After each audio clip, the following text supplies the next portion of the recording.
शुरुआत करते हैं आज की न्यूज़पेपर की। हम पहली न्यूज़ देखेंगे पीआईबी से। पीआईबी की न्यूज़ आई है, वो आई है नेताजी सुभाष चंद्र बोस से और इंडिया गेट। दो बातें यहाँ पर हमको देखने को मिल रही हैं, तो दोनों के बारे में हम कुछ इतिहास जानेंगे। इंडिया गेट की हिस्ट्री भी देखेंगे और सुभाष चंद्र बोस जी की भी हिस्ट्री देखेंगे।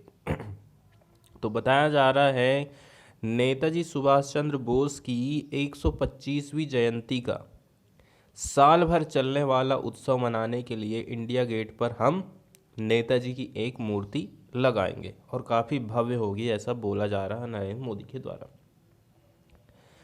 दूसरी बात, जैसे ही ये मूर्ति का काम पूरा हो जाएगा, उसके काम पूरा होने तक नेताजी की होलोग्राम प्रतिमा ठीक उसी स्थान पर लगाई जाएगी। जब तक वो पूरा होता है तब तक। आगे बताया जा रहा है पराक्रम दिवस पर प्रधानमंत्री इंडिया गेट पर नेताजी की होलोग्राम प्रतिमा का अनावरण करेंगे और प्रधानमंत्री वर्ष 2019 से 2022 तक के लिए सुभाष चंद्र बोस आपदा प्रबंधन पुरस्कार भी प्रदान करने वाले हैं। ठीक है, सुभाष चंद्र बोस आपदा प्रबंधन पुरस्कार कब से कब तक दिया जाएगा? 2019 से लेकर के 2022 तक।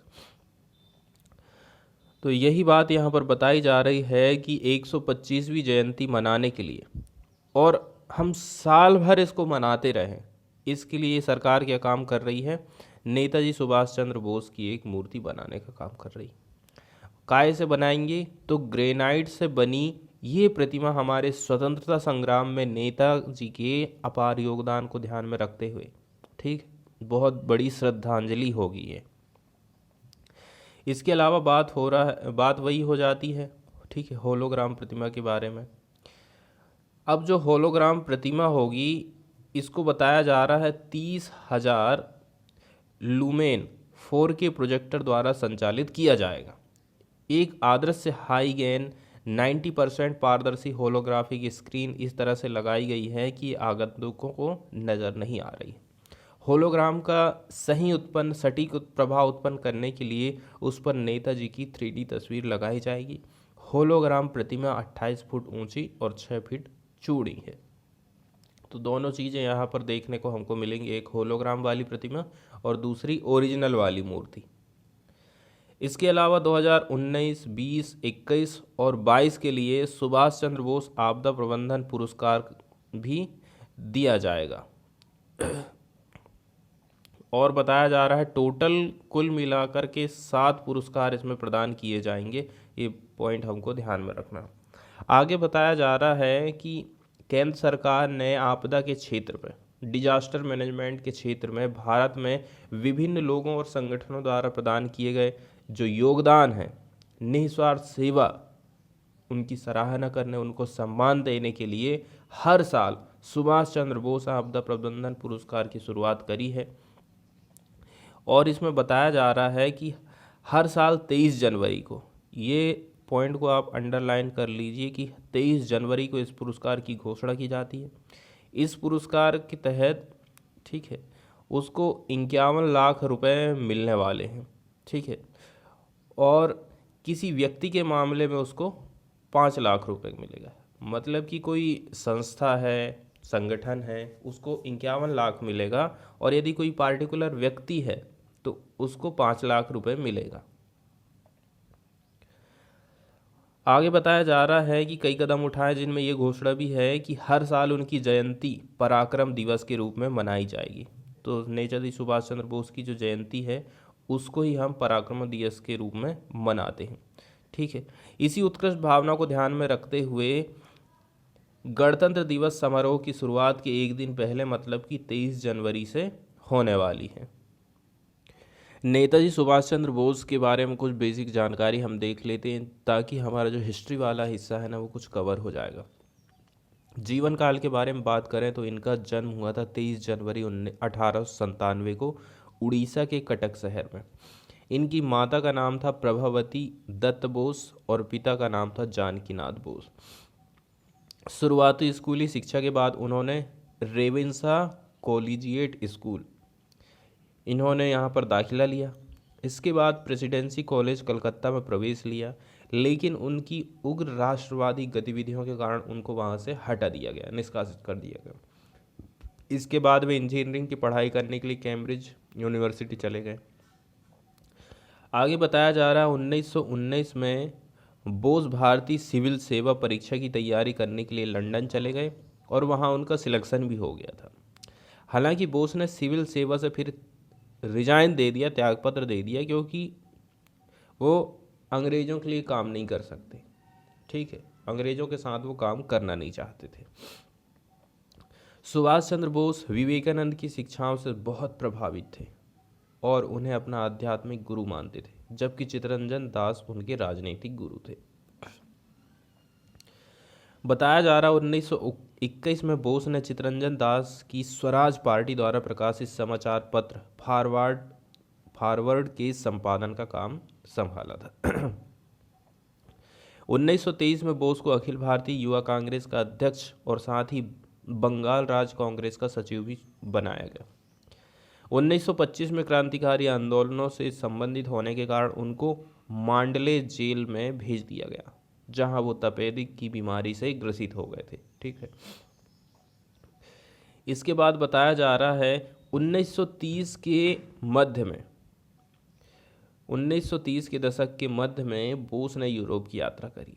उन्होंने पहले शोध किया, तत्पश्चात द इंडियन स्ट्रगल नामक पुस्तक का पहला भाग लिखा था, जिसमें उन्होंने 1920-1934 के दौरान होने वाले देश के सभी स्वतंत्रता आंदोलनों को कवर किया था।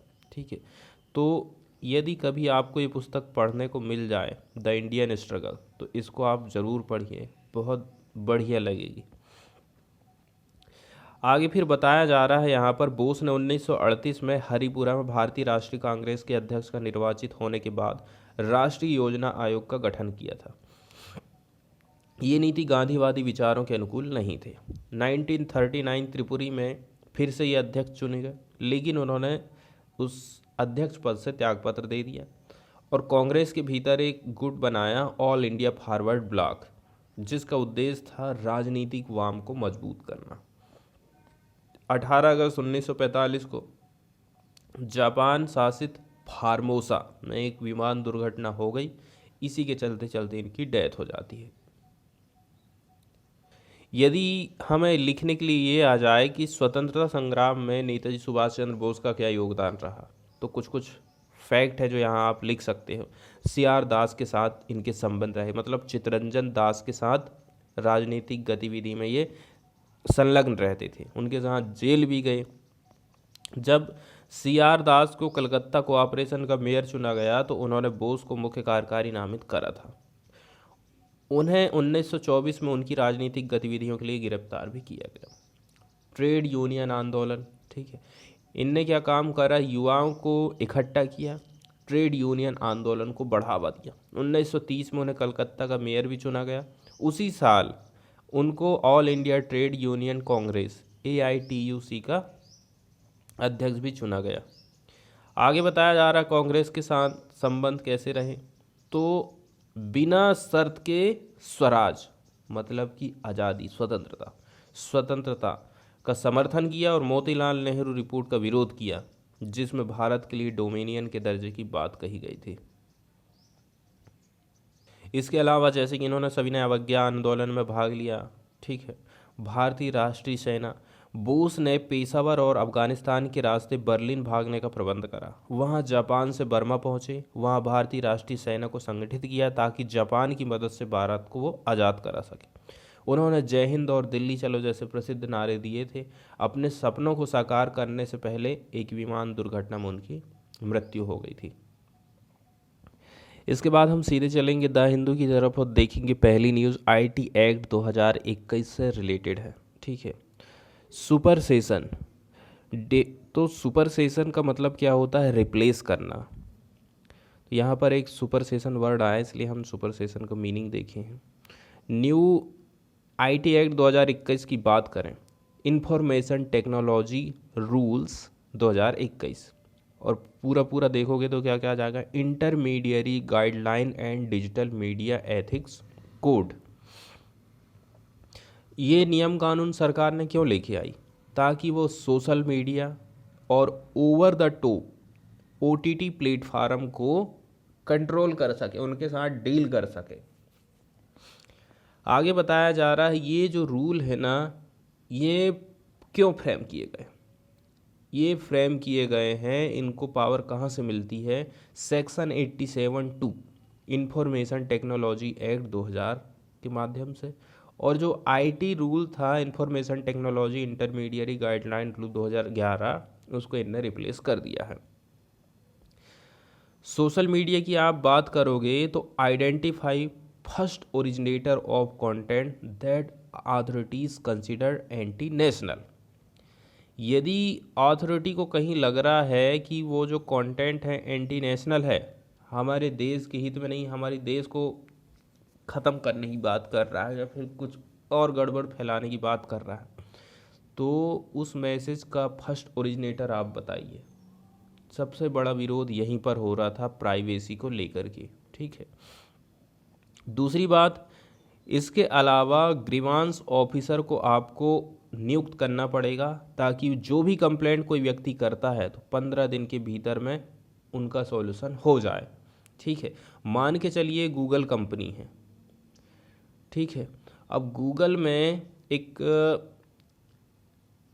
पॉर्न की वेबसाइट है, वहाँ पर किसी एक लड़की का पिक्चर डाल दिया जाता है, ठीक है, या फिर किसी का सिर चेंज करके उसका सिर डाल दिया जाता है। अब वो कंप्लेन करती है, उसकी कंप्लेन सुन ही नहीं रहा कोई, क्योंकि ऐसा कोई नियम कानून था ही नहीं। ऐसी ही कुछ बातें थी जिसके चलते चलते सरकार को ये वाला नियम कानून लाना पड़ा। क्योंकि एक न्यूज़ भी आई थी, आपको ध्यान होगा, हमने डिस्कस किए थे कि एक लड़की का जो पिक्चर है या फिर फेस है उसको पॉर्न वेबसाइट में डाल दिया गया था, ठीक है। तो यही सब बातें हैं जिसके चलते चलते आईटी एक्ट 2021 आया। अब कितना ये कारगर होता है ये तो बाद में ही पता चलेगा। इसके अलावा मंथली कंप्लेंट्स रिपोर्ट आपको फाइल करना पड़ेगा on complaints received action taken, ठीक है। कितनी कंप्लेन आपके पास आई, क्या क्या एक्शन आपने लिए, ये आपको हर महीने रिपोर्ट देना पड़ेगा। इसके अलावा ओटीटी प्लेटफार्म की यदि हम बात करें, जैसे कि अमेजन प्राइम हो गया, नेटफ्लिक्स हो गया, self classify content into 5 age based category, ठीक है। ये हमारे लिए थोड़ा महत्वपूर्ण हो जाता है कि हम इसमें जो है 5 ठो कैटेगरी आपको बनाना पड़ेगा। यू सीरीज हो गई यूनिवर्सल, यूए 7+ ईयर वालों के लिए, यूए 13+ वालों के लिए, यूए 16+ वालों के लिए, एंड ए कैटेगरी की फिल्म। इसके अलावा डिजिटल न्यूज़ की यदि हम बात करें तो डिजिटल न्यूज़ के बारे में बताया गया है, follow press council of India cable TV network regulation act norms. आपको इसका क्या करना पड़ेगा, प्रेस काउंसिल ऑफ इंडिया और cable TV network regulation act norm का अनुपालन करना पड़ेगा। इसके अलावा self regulatory bodies to oversee adherence to code of ethic, आपको सेल्फ रेगुलेटरी बॉडी बनाना पड़ेगा ताकि सरकार जो नियम कानून लेके आई है उसका सही तरीके से अनुपालन हो सके। इसके अलावा I&B मिनिस्ट्री इंफॉर्मेशन है ना and broadcast ministry to form panel oversight mechanism. अब ये जो मिनिस्ट्री है ना यही काम करेगी, क्या करना है, पैनल को बनाएगी, ओवरसाइट करेगी मैकेनिज्म को। इसके अलावा जो OTT वाली हम बात कर रहे थे ना, ठीक है, 5 कैटेगरी तो हमने ये देख लिए। इसके अलावा बताया गया parental locks for any content classified as under age 13+ और अबव, अपने आप वो लॉक हो जाएगा यदि कम उम्र के बच्चे उस प्रकार का गलत कंटेंट देखते हैं तो। इसके अलावा एज वेरिफिकेशन मैकेनिज्म होना चाहिए for content classified S A, इस जो रहते हैं ना एडल्ट क्लास की जो मूवी रहती हैं उसके लिए एज का वेरिफिकेशन आप रखिए, ऐसा गवर्नमेंट ने कहा है। थोड़ी सी हिस्ट्री की यदि हम बात करें तो 2018 में क्या हुआ, सुप्रीम कोर्ट ने ये ऑब्जर्व किया कि गवर्नमेंट ऑफ इंडिया जो है फ्रेम कर सकती है नेसेसरी गाइडलाइंस ताकि वो एलिमिनेट कर सके चाइल्ड पोर्नोग्राफी को, रेप को, गैंग रेप इमेजरीज को, video and site in content hosting platform and other application को। तो मेन जो उद्देश्य था इसका, जो इतिहास आप देख रहे हो ना, जो जड़ है इसकी वो यहीं से निकल के आ रही। कहाँ से? सुप्रीम कोर्ट से शुरुआत हो रही इसकी।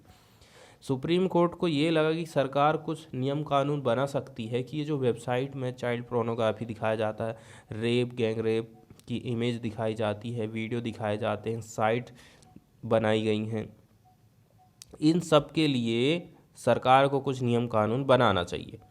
2020 में क्या होता है? An ad hoc committee of Rajya Sabha laid its report after studying the alarming issue of pornography and on social media and its effect on children and society as a whole, and recommended for enabling identification of the first originator of such content। तो एक committee है, ad hoc committee, किसकी? राज्यसभा की। इसने अपनी report सामने रखी, इसने अध्ययन किया पोर्नोग्राफी सोशल मीडिया पर जो हो रही है उसके इशू को लेकर के, और उसका इफ़ेक्ट बच्चों पर क्या पड़ रहा है, सोसाइटी पर क्या पड़ रहा है as a whole, and recommended for enabling identification of first originator of such content. और उसी ने ये बात करी कि इसका जो पहला ओरिजिनेटर है उसको आप पकड़ो। फिर government brought video streaming over the top platform. ठीक है, वीडियो स्ट्रीमिंग की जो OTT प्लेटफार्म है ना उनको लाई under the ambit of the ministry of information and broadcasting. अपने अंदर में उसको ले लिया OTT प्लेटफार्म को। अब हम चलते हैं न्यूज़ की तरफ। तो बताया जा रहा है 35 पाकिस्तान बेस्ड यूट्यूब चैनल को बैन कर दिया गया है। वार of miss information says official. ठीक है, सबसे बड़ा जो रीज़न यहाँ पर बताया गया है मिस इन्फॉर्मेशन का, इसी के चलते चलते, और इसमें जो औजार इस्तेमाल में लाया गया है वो है न्यू IT एक्ट 2021। तो union ministry of information and broadcasting on Thursday order A ban on 35 YouTube channel. इसके अलावा 2 वेबसाइट बैन हुई हैं, 2 ट्विटर अकाउंट और 2 इंस्टाग्राम अकाउंट और 1 Facebook account that were operating from Pakistan and spreading anti India disinformation. Pakistan से ये operate हो रहे थे और इंडिया के खिलाफ में गलत डिसइंफॉर्मेशन फैला रहे थे। इसीलिए ये काम किसने किया? Union ministry of information and broadcasting.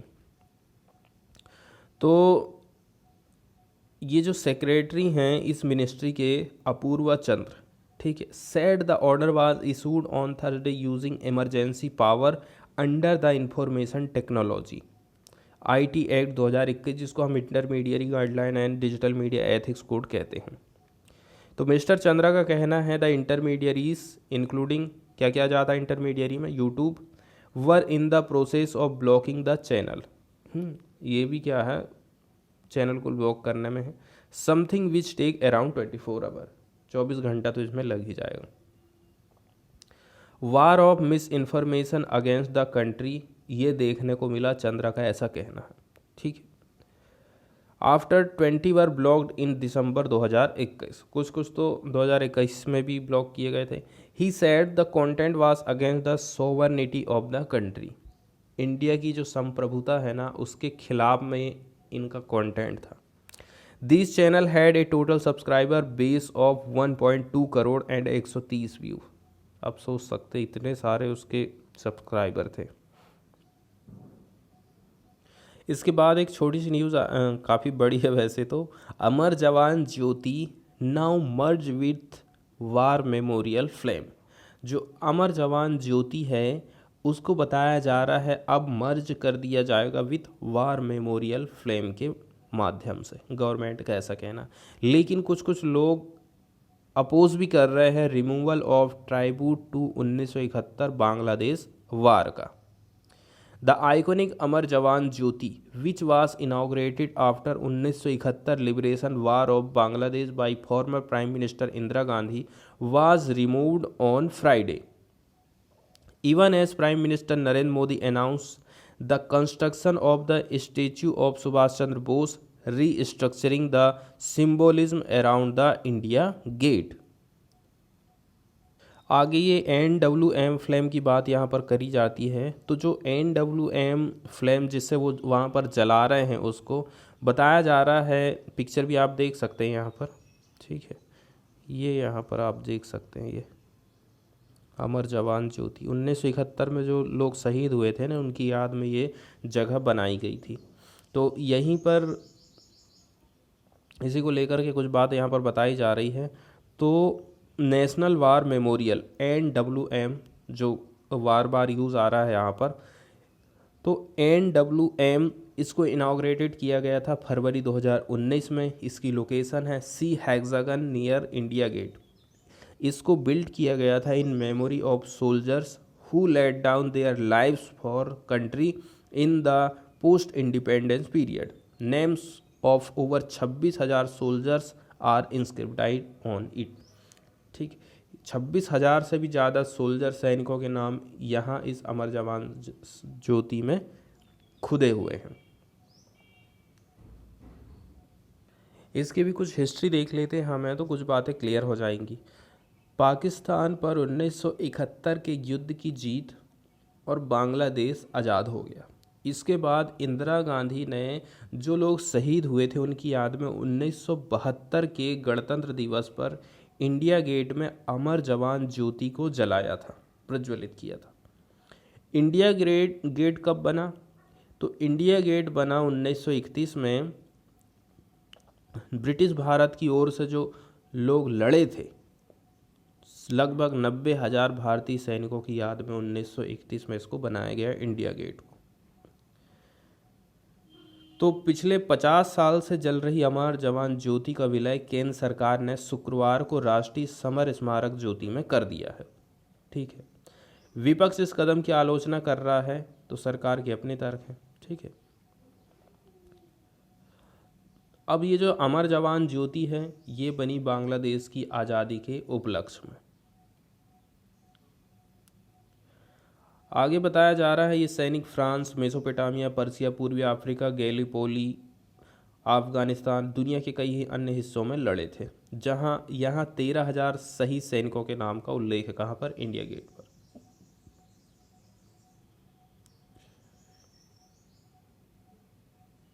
तो न्यूज़ ऐसी आई है, विरोध क्यों किया जा रहा है इसका? क्योंकि इंडिया गेट पर 50 साल से जो जल रही थी हमार जवान ज्योति वो बुझ जाएगी, और जो लोग शहीद हुए थे उनका अब नया एड्रेस होगा, ऐसा यहाँ पर कहा जा रहा है। ठीक है, तो अमर जवान ज्योति की लौ शुक्रवार को बुझा दी गई। इसका एक हिस्सा पास ही में स्थित नेशनल वार मेमोरियल में लेकर जाया जाएगा। वहाँ की ज्योति के साथ में इसका फिर विलय हो जाएगा।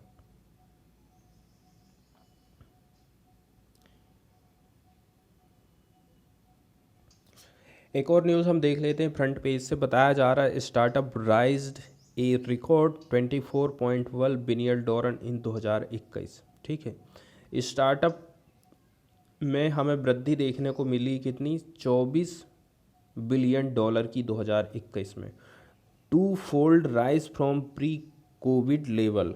ठीक है, 2 फोल्ड वृद्धि देखने को मिली है हमको प्री कोविड लेवल से। यदि हम कोरोना के पहले की और आज की तुलना करेंगे तो हमें कितना? 2 गुना वृद्धि देखने को मिली है।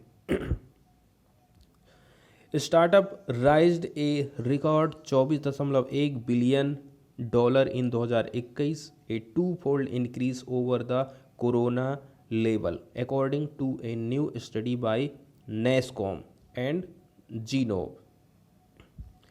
According to the study, Indian Tech Startup Ecosystem Year of the Titan, ये इसका शीर्षक है रिपोर्ट का। More that 2,250 startup were added in 2021। 2,250 नए उद्योग धंधे स्थापित हुए। इसके अलावा over 600 more than what was added in previous year, और इस प्रीवियस ईयर में जाओगे आप तो 600 रहे थे, उससे ज़्यादा।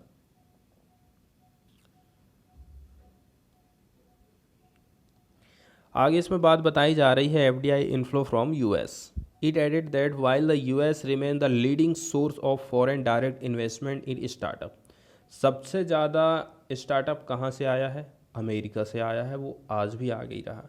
World wide involvement is also growing. इसके अलावा वर्ल्ड के जो अदर कंट्री हैं वो भी हमारे यहाँ पर इन्वेस्ट कर रही हैं FDI में। और बताया जा रहा है 50% of the deal had at least one India domiciled investor, और लगभग 50% of the deal had at least one India domiciled investor. ज़्यादातर ऐसे हैं जो इंडिया के डोमिसाइल रहे हैं, वो लोग हमारे इंडिया में इन्वेस्ट करें हैं।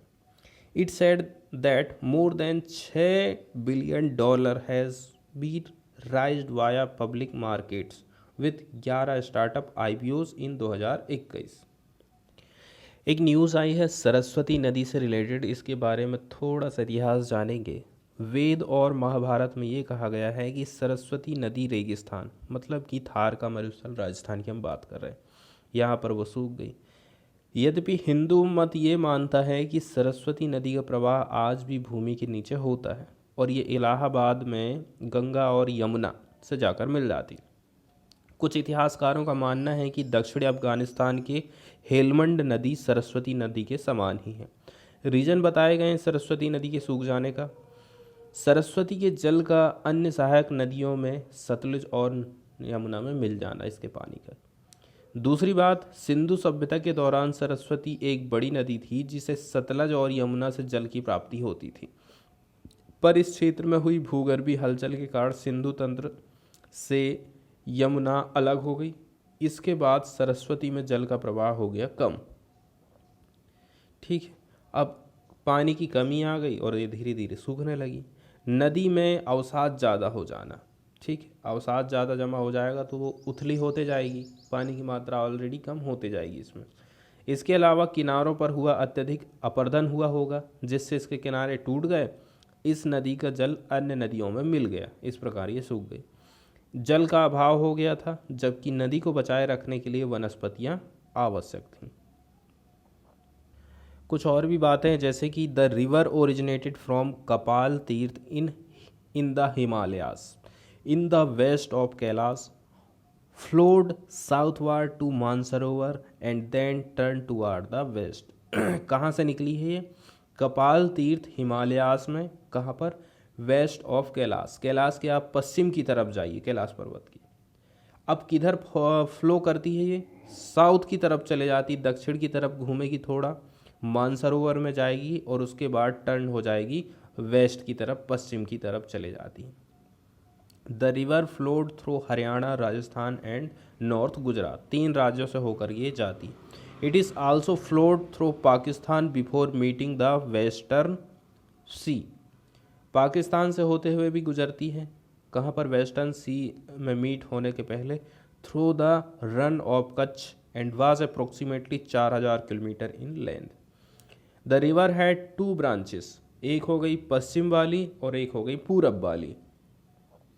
The Himalayan born Sutlej of the past which flowed through the channel of present day Ghaggar Patiali वाली rivulets represent the western branches of the ancient river. On the other hand, अभी आप देखोगे तो Markanda and Saraswati represented the western branch of the Saraswati known as Tons Yamuna. 2 branch है इसकी, एक जा रही पूरब की तरफ और एक जा रही है पश्चिम की तरफ। तो ये जो टॉन्स यमुना है ये जाती पश्चिम की तरफ।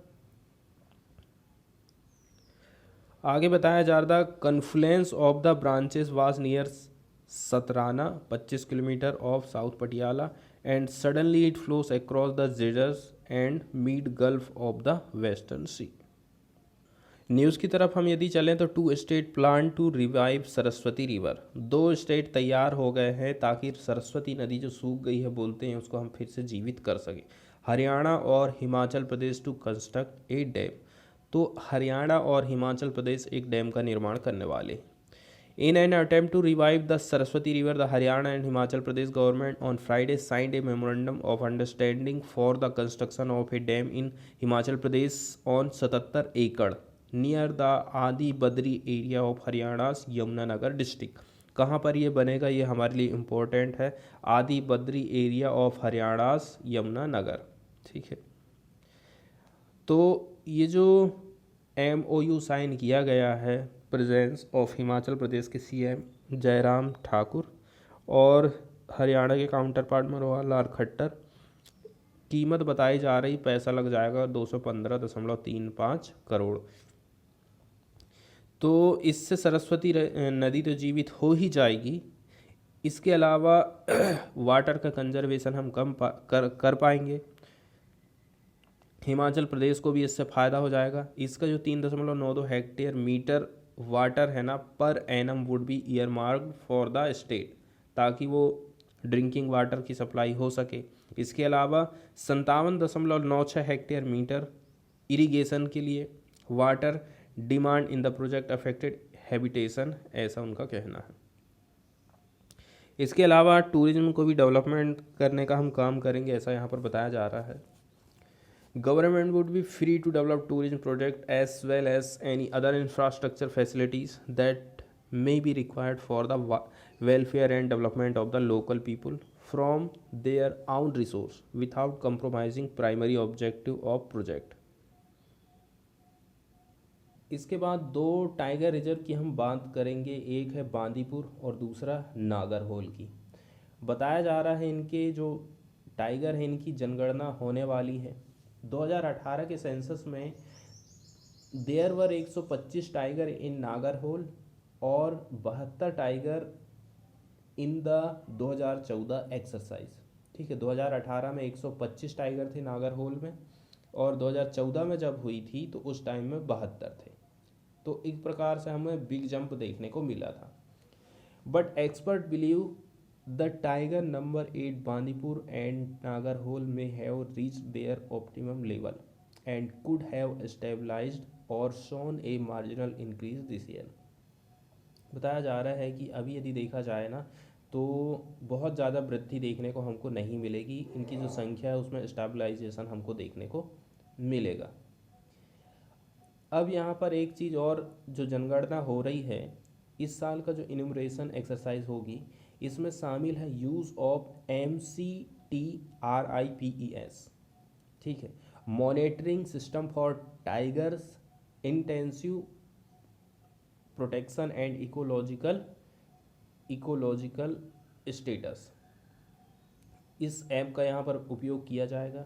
And apart from the tiger count the exercise will also throw up data on mega herbivores including elephant and gaurs. इसके अलावा भी कुछ चीज़ों की इसमें काउंटिंग हो जाएगी। The use of apps ensure that the data is not only digitized but is uploaded on the real-time basis and is robust। हमें जानकारी तो मिलेगी ही, लेकिन हम रियल टाइम डाटा को भी वहाँ पर रख पाएंगे। और यहाँ पर जो बात बताई जाती है कि ये जो जनगणना हो रही है इनकी जो काउंटिंग हो रही है वो जो नेशनल लेवल पर जो काउंटिंग होती है हर 4 साल में ना, उसी का एक हिस्सा है। 2006 में हुई नेशनल काउंटिंग, 2010 में हुई, 2014 में हुई, 18 में हुई, अब होने वाली है 2022 में।